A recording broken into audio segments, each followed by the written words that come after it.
말씀을 전하고 함께 듣도록 하겠습니다. 고대 로마의 철학자 중에 세네카라는 사람이 있었습니다. 그분이 말씀한 경구 중에 이런 말이 있습니다. 인생은 항해다.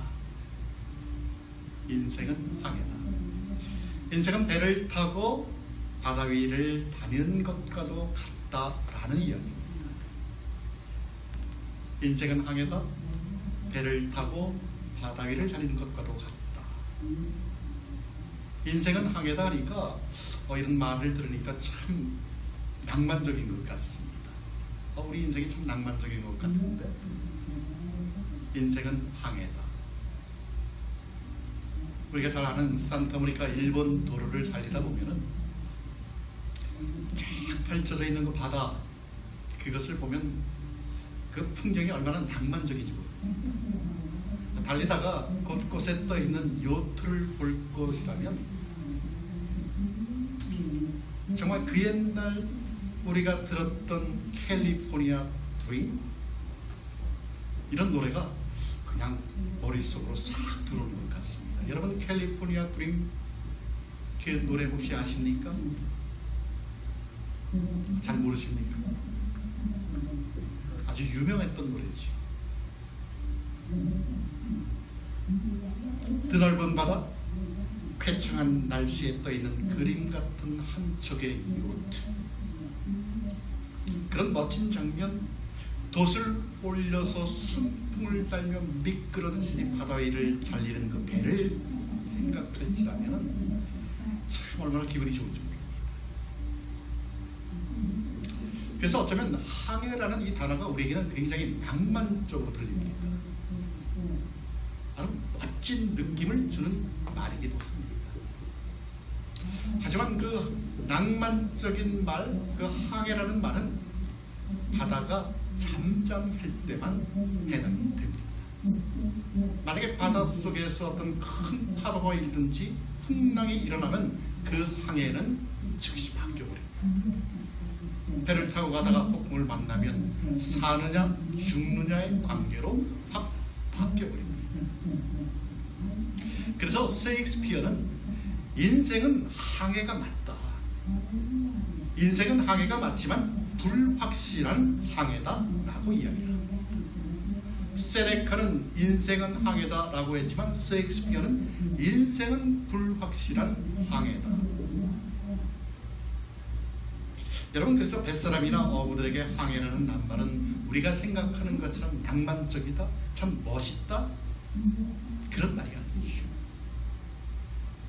그들에게는 예고 없이 찾아오는 그 풍랑과 싸워야만 하는, 정말 항해가 죽느냐 사느냐의 문제가 달려 있다는 것입니다. 오늘 본문은 이렇게 시작을 합니다. 23절에 보니까 이렇게 이야기를 합니다. 선척을 띄우며 큰 물에서 장사하는 자는 영업하는 자는, 큰 물, 바다지요. 여러 척의 배를 갖고 대를 오가면서 장사하는 사람을 말합니다. 해상 무역업자지요. 요즘 말로 하면 해운업입니다. 그런데 그 당시에 이렇게 여러 척의 배를 가지고 대를 왔다 갔다 하면서 영업하는 사람들은 도 아니면 모입니다. 왜냐하면 그 당시 배는 보잘것없기 때문에 그렇습니다. 요즘은 배가 하도 커서 그냥 바닷물을 거스르면서 나가지만 그 당시에 있어봐야 범선입니다. 돛을 달고 바람에 움직이는 범선. 풍랑이 일면은 기적이 아닌 이상 그냥 침몰합니다. 또 여러분, 그 지중해 바다에 해적이 얼마나 많은지 가끔가다 해적이 나타나서 그 상선들을 털어버리면 정말 돕니다. 요즘도 해적이 있지 않습니까? 소말리아 해적. 우리나라 상선도 붙잡힌 적이 있죠. 그래서 우리나라 군대에서 응징하러 떠났죠. 요즘도 해적이 있습니다. 그런데 그럼에도 불구하고 여러 척이 가서 한 척만이라도 돌아오면은 그것을 다 커버하고도 남을 정도의 이익이 있습니다. 그래서 그 당시에 해상무역은 도박이지요. 도 아니면 뭘까? 도박도 마찬가지 아닙니까? 딸 땐 왕창 따지만 이럴 땐 또 왕창 됩니다. 근데 결국은 도박은 왕창 다 잃어버린 도입니다. 오늘 본문에는 해상무역업자들이 가장 두려워했던 도의 현상이 나타나 있습니다. 모으면 얼마나 좋겠습니까? 그런데 도의 현상이 나타나 있습니다. 폭풍을 만났을 때의 상황이 자세히 묘사하고 있는데 25절로부터 27절에 보니까 이렇게 나와 있습니다. 여호와께서 명하신 즉 광풍이 일어나서 바다 물결을 일으키는도다.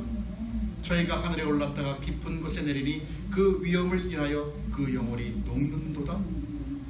저희가 이리저리 구르며 취한 자같이 비틀거리니 지각이 혼돈하도다. 폭풍을 만난 배를 묘사하고 있습니다. 바다 한가운데 엄청난 광풍이 일어나고 바다 물결이 일어나서 배가 요동을 칩니다. 하늘로 솟았다가 파도 속으로 내팽개쳐 집니다. 그 안에 있던 선원들은 이리 굴리고 저리 굴리고 술 취한 사람 이리저리 비틀고 아무것도 할 수 없지요. 여러분 그 상황에서 무엇을 할 수 있습니까? 아무것도 할 수 없습니다. 그들이 가지려고 했던 재물, 그들이 팔려고 했던 상품 아무 소용없습니다.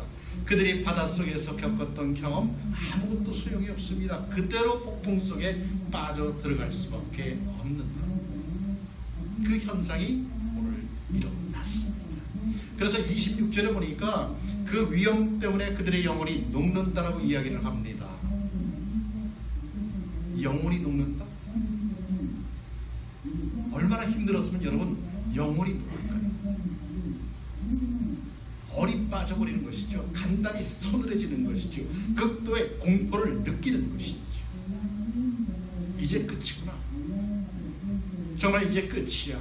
나는 이제 끝났구나. 완전히 망했어. 절망이지. 희망이 없습니다. 정말 폭풍의 소용돌이 속에서 바닷속으로 빨려 들어갈 것만 같은 그 상황 속에서 여러분 무엇이 그들을 구원할 수 있겠습니까? 폭풍이 몰아치는데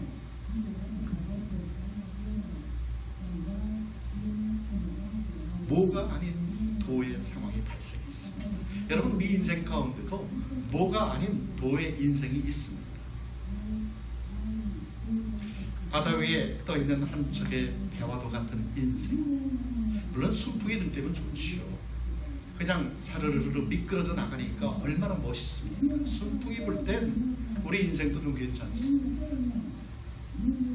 하지만 우리 인생이 어디 그렇습니까? 순풍만 있습니까? 아니요. 예기치 못한 폭풍이 닥쳐질 때가 있지요.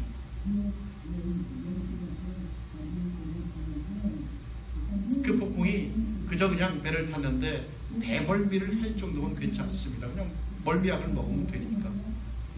그냥 배가 어느 정도 흔들려도 괜찮습니다. 왜냐하면 배에는 복원력이 있기 때문에 그렇습니다. 뭐 세월호처럼 너무 많이 짐을 실으면 넘어지기는 하지만 배에는 복원력이 있기 때문에 하중만 잘 견디면 웬만한 파도는 견딥니다. 그런데 풍랑은 다릅니다. 여러분 집채만한 풍랑이 배를 덮쳐오면 그 배가 견뎌나겠습니까? 폭풍은 우리가 생각하는 것 그 이상의 위험 요소를 갖고 있습니다. 여러분 인생을 살아가는 데 있어서 어느 날 문득 찾아온 그 폭풍 때문에 여러분 우리 얼마나 힘듭니까? 정말 내가 감당하기에는 너무나 벅찬 어떤 폭풍이 내 삶의 뿌리를 송두리째 뽑아낼 듯이 달려들 때면 정말 이럴 때는 너무너무 힘이 듭니다. 두렵지요. 내가 이거 감당할 수 있을까? 이러다 정말 내 인생이 끝나는 거 아닙니까? 두렵고 공포스러워. 끝이지. 이제 내가 갈 길이 없어. 여러분 그런 순간에 누가 나를 도와주겠습니까? 좌절이고 절망이고 암흑 같은 세상밖에 보이지 않습니다. 아마도 우리 모두는 이런 인생의 폭풍 한 번씩 경험을 해봤을 것입니다. 물론 폭풍의 세계는 다릅니다. 각자에게 주어진 폭풍의 세계는 다릅니다. 하지만 누구든 이런 인생의 폭풍을 겪지 않은 사람은 한 사람도 없습니다. 모르긴 몰라도 그 상처와 타격이 너무 커서 아직도 그 후유증을 갖고 살아가는 그런 분도 계실 것입니다. 그런데 이런 인생의 폭풍이 언제 다시 내 삶 가운데 닥쳐올지 모른다는 그 불안감 때문에 우리는 힘이 듭니다. 좀 어느 때 찾아온다고 예고를 하면은 좀 준비를 할 텐데 예고 없이 찾아오는 그 폭풍은 너무너무 힘이 듭니다. 그래서 다음에 이런 폭풍이 나에게 다시 한번 온다면 내가 과연 이것을 이겨낼 수 있을까? 두려운 게 사실이죠. 그래서 인생은 항해다. 인생은 항해다라는 말이 맞기는 맞는데 셰익스피어의 인생은 불확실한 항해다라는 말이 우리 가슴에 와닿습니다. 여러분, 그 인생이라는 것이 우리가 이 세상을 살아가는 것 아닙니까? 우리가 살아가는 것이죠. 가정마다 문제 없는 가정이 있습니까? 모르긴 몰라도 한두 가지 정도의 문제는 다 갖고 살아갑니다.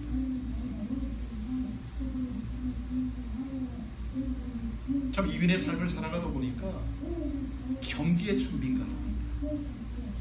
이 경기가 풀린 건지 안 풀린 건지, 참 1년 전에도 경기가 안 좋다고 그랬는데 지금도 안 좋습니다. 10년 전에도 경기가 안 좋다고 그랬는데 지금도 안 좋다고 사람들이 이야기를 합니다. 그래서 내 삶을 보니까 여전히 그냥 그래요.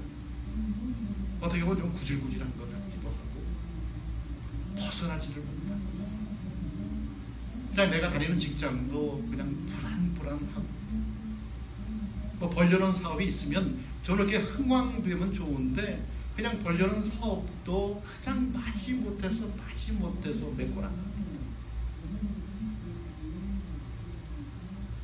그래서 어쩌면 누구에게도 말 못할 고민이 우리에게는 있습니다.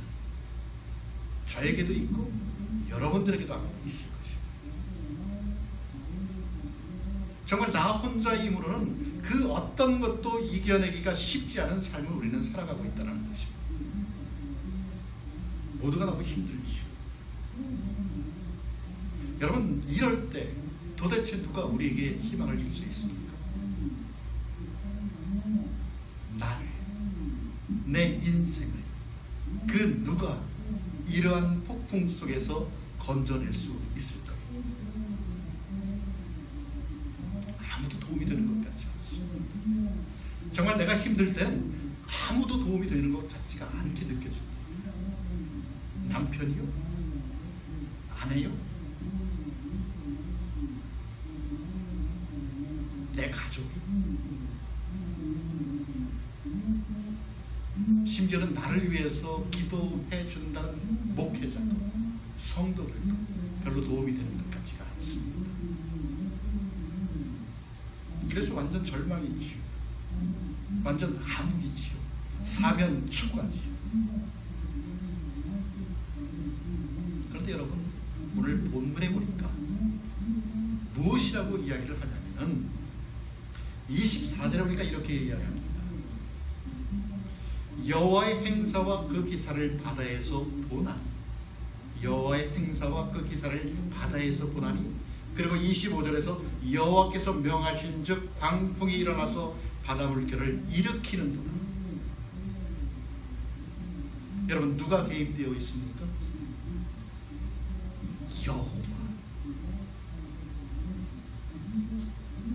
여호와가 개입되어 있다는 이야기입니다. 여호와가 누굽니까? 하나님이시죠. 하나님이 개입되어 있습니다. 바다에서 일어나는 폭풍과 인생의 폭풍 모두가 하나님의 섭리 안에 있다는 것입니다. 세상이 아닌 하나님입니다. 그 어떤 폭풍도 하나님이 허락하지 않으시면 일어날 수 없다라는 것입니다. 무슨 이야기입니까? 하나님의 주권입니다. 하나님의 주관 아래 이 세상이 존재한다라는 것입니다. 왜냐하면 그분이 이 땅을 창조하셨습니다. 여러분, 그분이 이 땅을 만들지 않으셨습니까? 육지도 물도 하늘과 땅도. 그렇다면 풍랑은 당연히 하나님이 만드신 것이에요.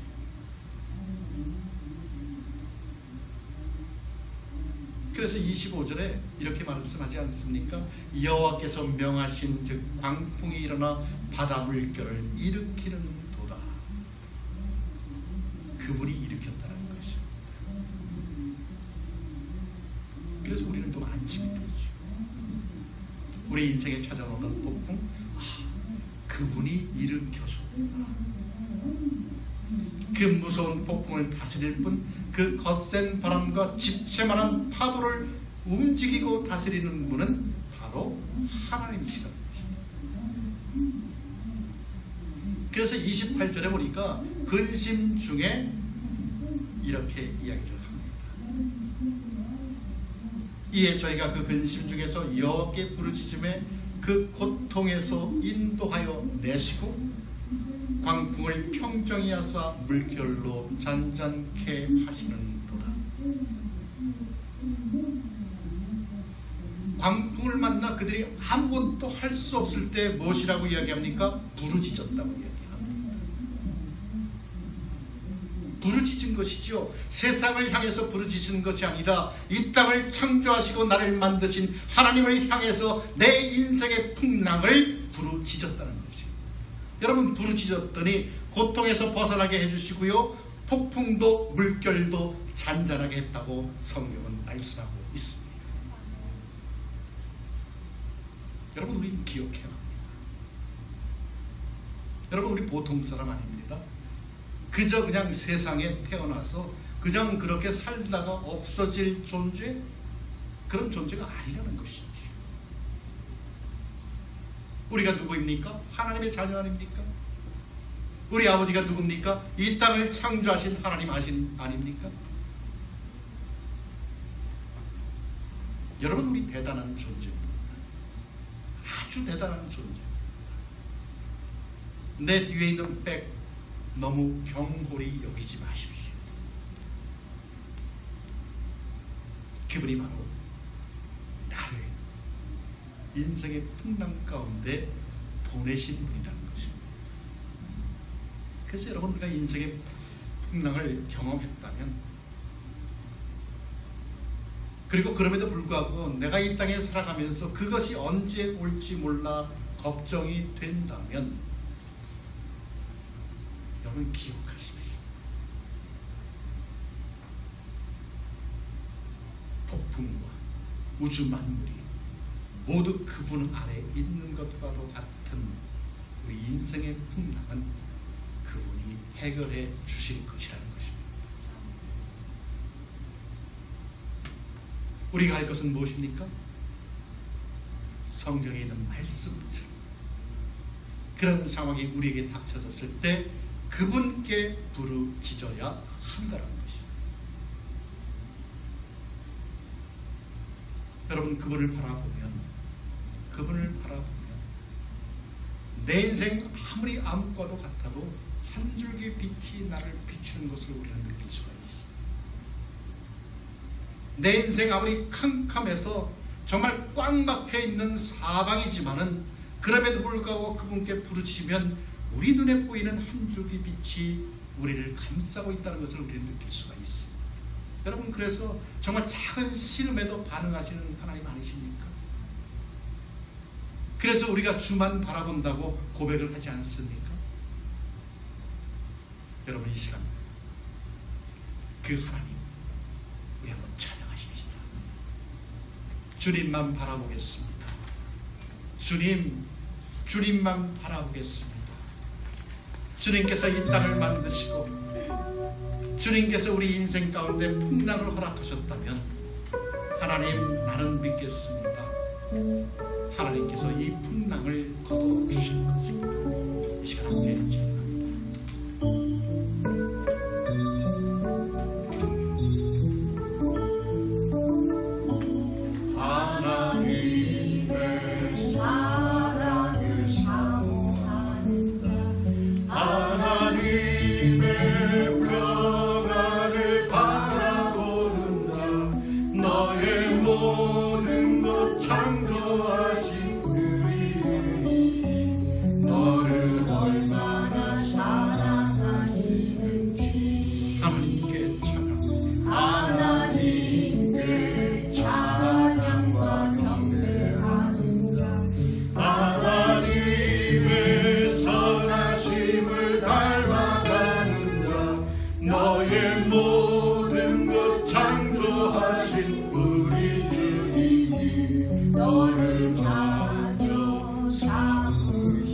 하나님 사랑의 눈으로, 하나님 사랑의 눈으로 너를 어느 때나 바라보시고,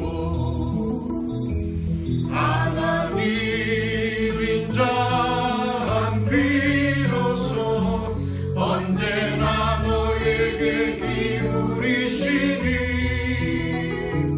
어두움에 밝은 빛을 비춰주시고 너의 작은 신음에도 응답하시니 너는 어느 곳에 있든지 주를 향하고 주만 바라볼 하나님 사랑의 눈으로, 하나님 사랑의 눈으로 너를 어느 때나 바라보시고, 하나님 인자한 귀로서 언제나 너에게 기울이시니 어두움에 밝은 빛을 비춰주시고 너의 작은 신음에도 응답하시니 너는 어느 곳에 있든지 주를 향하고 주만 바라볼지라.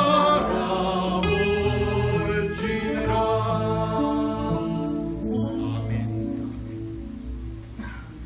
여러분, 주만 바라보면 그분이 우리 인생 문제 해결해 줄 줄 믿습니다. 아멘. 여러분, 그분 바라보십시다. 어떠한 순간, 어떤 선택이 나에게 다가올 때라도 여러분, 그분을 바라보십시오. 예수님이라면 어떻게 했습니까?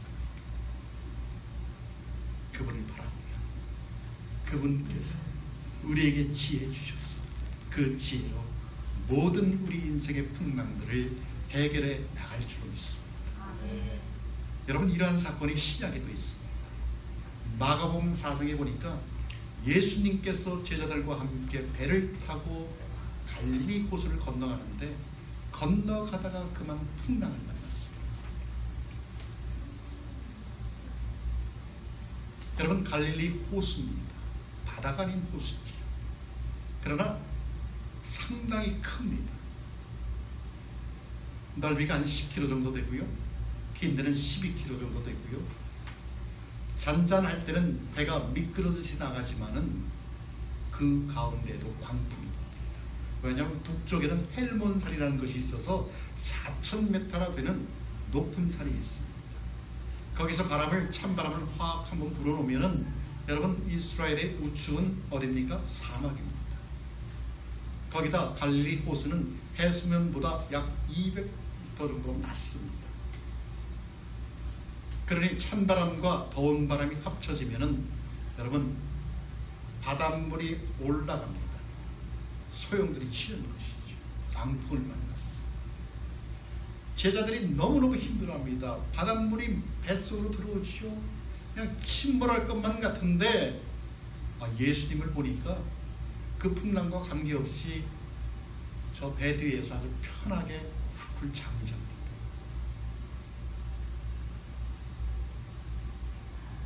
아니 제자들은 지금 힘이 들어서 물 퍼내기도 힘들지만은 당장 배가 가라앉을 것 같아서 정말 죽을 것 같은데 예수님은 배 뒤에서 잠을 자고 있어요. 여러분 그 광경을 바라본 제자들이 어떤 생각을 했을까요? 그래도 선생님 랍비요 하면서 쫓아다녔었는데 그래도 기적을 일으키고 여러 가지 사건들을 보아왔는데 아니 우리는 지금 당장 죽을 지경에 처해 있는데 예수님은 뒤에서 잠을 자고 있다니 여러분 제자들이 어떻게 생각했을까요? 야속하다고 생각했을까요? 아마 모르긴 몰라도 마음속으로는 심한 단어까지 써가면서 아마 폭발 직전에 있었을 것 같습니다. 근데 여러분 우리도 얼마나 이런 경우를 많이 당합니까? 내 인생에 닥쳐온 폭풍과 나는 죽어라고 싸우고 있는데 그래서 정말 너무너무 힘들어서 정말 죽을 수밖에 없는 지경에 이르렀는데 예수를 믿으면 나와 함께 하신다는 예수님이 좀 짜잔 나타나서 내 인생의 모든 풍랑들을 좀 해결해 주면 얼마나 좋습니까? 아니 예수를 믿는데 예수님 반응이 없습니다. 아니 예수님이 계신지 안 계신지 기척도 없습니다. 아니 여러분 예수를 믿으면 예수 믿지 않는 사람과 상황이 좀 바뀌어야 되지 않습니까? 그래도 내가 예수를 믿는 사람인데 예수님을 내가 백으로 두고 있는데 내 인생에 다가온 어떤 풍랑이나 힘든 것들이 예수를 믿으니까 조금 더 어떻게 좀 바뀌어야 되지 않겠습니까? 그게 정상이지 않습니까? 근데 상황은 그대로입니다. 여러분 얼마나 답답할까요? 얼마나 힘듭니까? 마음고생이 얼마나 힘들까요? 믿지 않는 사람보다 더 힘들 것 같습니다. 왜냐하면 믿지 않는 사람들이야 예수님을 모르니까 기댈 데도 없지만은 예수 믿는 사람들은 그런 힘든 상황에서 하나님, 예수님 하고 부르는데 기척이 없고 어떤 반응이 없다고 한다면 여러분 우리 마음이 얼마나 힘들까요? 원망스럽죠. 아니 예수 믿는데 하나님 왜 나에게 이런 상황이 연출이 됩니까? 내가 왜 꼭 이런 상황 속에서 주인공이 되어야 합니까? 나 말고 저 사람이 좀 오면 안 됩니까? 투영할 수 있습니다. 충분히 이런 마음 생길 수 있습니다. 하지만 여러분 우리는 이것 하나고는 잊지 말아야 합니다. 주무시고 계신 것처럼 보였던 예수님이 어디에 있었습니까? 배 안에 있었습니다. 다른 곳에 있는 것이 아니라 내가 타고 있는 배 안에 함께 있었다라는 것입니다. 내가 지금 맞고 있는 이 인생의 폭풍도 예수님께서도 함께 맞고 계시다는 것입니다. 여러분 배 안에 물결이 닥치고 폭풍이 치면 나만 맞습니까? 아니요. 예수님도 같이 맞고 있습니다. 그런데 우리는 늘 이 생각을 하지 않습니다. 잊어버리고 나 혼자 폭풍과 맞닥뜨립니다. 여러분 많은 사람들이 인생의 파도 앞에서 주저앉는 이유가 무엇일까요? 여러분 왜 주저앉을까요? 다른 사람은 이런 고통을 겪지 않는데 나만 겪는다고 생각해서 주저앉을까요? 아니요. 누구도 아무데도 의지할 데가 없어서 그렇습니다. 여러분 나 혼자라고 생각되면 얼마나 힘이 됩니까? 지난주에도 말씀드렸지만 하나님이 내 편이면 얼마나 감사합니까? 그런데 우리는 그것을 잊어버린다는 것이죠. 문제 앞에서 내가 모든 것을 해결하려고 합니다. 해결이 됩니까? 잘 안 되지요. 내가 그동안 모아왔던 재물로 좀 해결을 해보려고 합니다. 내가 그동안에 쌓아왔던 어떤 경험으로 경륜으로 좀 해결해 보려고 합니다. 근데 잘 안 됩니다. 그러니까 좌절하지. 좌절할 수밖에 없지. 예수님의 제자들도 그랬다는 이야기입니다. 여러분, 예수님의 12제자 중에서 4명이 어부 출신입니다. 3분의 1이 정말 바다에서 잔뼈가 굵은 어부 출신입니다. 여러분, 경험이 얼마나 많습니까? 평생을 바다에서 싸웠는데 풍랑이 이니까 제자들이 그 경험으로 싸운 것입니다. 싸우다 보니까 안 되니까 그때서야 예수님을 찾습니다.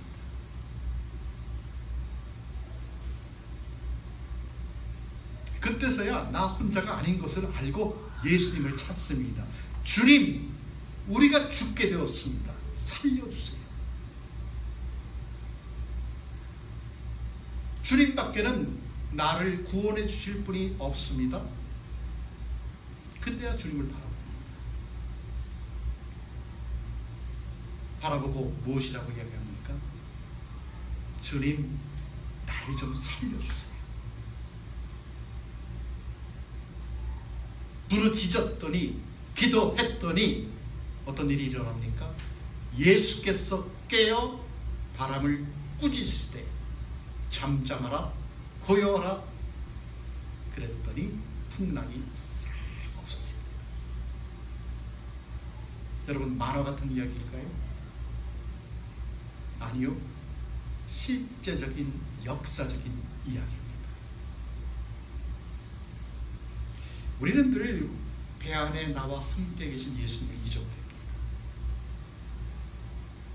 그분이 내 인생의 배 가운데 함께 타고 계십니다. 내가 맡고 있는 어떤 풍랑, 어떤 폭풍, 그런 것 주님께서도 다 맡고 있습니다. 그런데도 우리는 왜 나만 불평하지요? 원망하지요? 그것이 바로 저와 여러분입니다. 물론 내가 맞닥뜨린 폭풍의 기간이 길어지면 힘든 것이 사실입니다. 여러분, 고난이 길어지면 사람이 감당하기 어려운 힘든 것 사실입니다. 부인할 수 없습니다.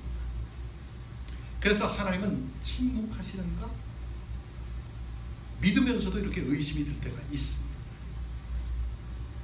하지만 여러분, 기억하십시오. 그것은 불신앙입니다. 불신앙의 유혹입니다. 성령이 아닌 내 속의 옛사람, 내 안에 있는 자, 그것이 자꾸 나한테 이야기를 하는 것이죠. 그래서 나는 자꾸 속습니다. 성령의 음성을 듣는 것이 아니라 예전의 내 모습, 예전에 내가 갖고 있던 자아가 나를 자꾸 속입니다. 아니야. 여러분, 단언컨대 우리 인생의 고통은 피할 수 없습니다. 그래서 요한복음 16장 33절에 보면 이런 말씀을 합니다. 세상에서 너희가 환난을 당할지도 모르나가 아니고 아예 단정적으로 너희는 세상에서 너희가 환난을 당하나 라고 말씀합니다. 무슨 이야기입니까? 누구든 피할 수 없다는 이야기입니다. 누구든 긴 인생을 갈다 보면은 풍랑을 반드시 만난다는 것입니다. 누구도 피할 수 없죠. 여러분, 그렇다면 어차피 우리 인생 하나님이 부르시는 그 순간까지 이 세상에서 살아야 한다면, 그리고 어차피 우리가 만날 수밖에 없는 폭풍이라면, 여러분, 우리 이 폭풍을 이겨낼 수 있는 방법을 찾아야 하지 않겠습니까? 여러분, 어떻게 생각하십니까? 이 폭풍을 이길 수 있는 방법만 찾으면 우리 인생은 순풍에 돛단 배가 미끄러지듯 정말 평강의 삶, 평안한 삶을 살아갈 수 있지 않겠습니까? 사람 마음대로 되는 건 없잖아요. 어떻게 사람이 그 큰 폭풍을 스스로 헤쳐나갑니까? 사람이 어떻게 내 앞에 있는 큰 장애물을 내 스스로 그것을 걷어내며 걸어갈 수 있겠습니까? 정말 내 마음으로는, 내 의지로는 도저히 해결할 수 없는 것들, 정말 그래서 앞을 봐도 뒤를 봐도 꽉 막혀있는 것과 같은 내 삶의 모습, 정말 남들처럼 정말 그렇게 살고 싶은데 지금 빠진 구렁텅이 속에서 빠져나올 수 없는 상황이 내 삶에 연출이 되었을 때, 여러분, 나라가 아닙니까?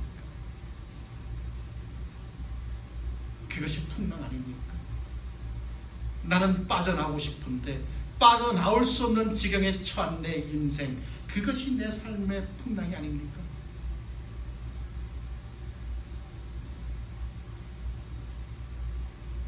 그러나 여러분, 기억하십시오. 그 험한 곳에도 예수님께서 나와 함께 하신다는 사실, 그래서 오늘 28절에 보니까 이런 말씀이 있습니다. 우리 함께 볼까요? 28절 말씀 보겠습니다. 우리 함께 읽도록 하겠습니다. 시작. 이에 저희가 그 근심 중에서 여호와께 부르짖음에 그 고통에서 인도하여 내시고, 29절 같이 읽겠습니다. 광풍을 평정히 하사 물결로 잔잔케 하시는도다. 아멘. 여러분, 우리가 부르짖으면, 우리가 그분 앞에 무릎 꿇고 기도하면 우리를 그 고통 가운데서 건져내어 주신다는 것입니다. 그리고 우리가 그분의 뜻 안에서 바라는 것이 있으면 주님께서 우리를 그 목적지로 인도하여 주신다는 것입니다. 여러분, 저와 여러분이 바라는 목적지가 어디입니까? 저와 여러분이 가고자 하는 목적지가 어디입니까? 여러분, 인생은 항해인 것을 기억하십시오. 그러나 인생은 불확실한 항해인 것 또한 기억하십시오. 폭풍을 만나셨습니까? 내 인생의 풍랑이 너무나 커서 어떻게 감당할 수 없는 지경에 이르렀습니다. 그래서 내 인생의 배가 지금 침몰 위기에 놓였습니까? 내 앞에 놓여진 폭풍 때문에 내가 가야 할 미래가 보이지 않습니까? 여러분, 그렇다면 먼저 그 폭풍을 인정하십시오. 그리고 그분께 나를 내려놓고 그분을 바라보십시오. 눈앞에 보여지는 폭풍이 아니라 폭풍 뒤에서 그 폭풍을 주관하시는 하나님을 바라보며 내 인생의 배에 함께 타고 계신 예수님을 바라보며 내가 마지막에 도착하게 될 목적지를 바라보며 참아내고 기다리십시오. 그리고 이렇게 기도하십시오. 주님께서 만드신 폭풍이라면 주님께서 그 폭풍을 잠잠케 하실 것을 믿습니다.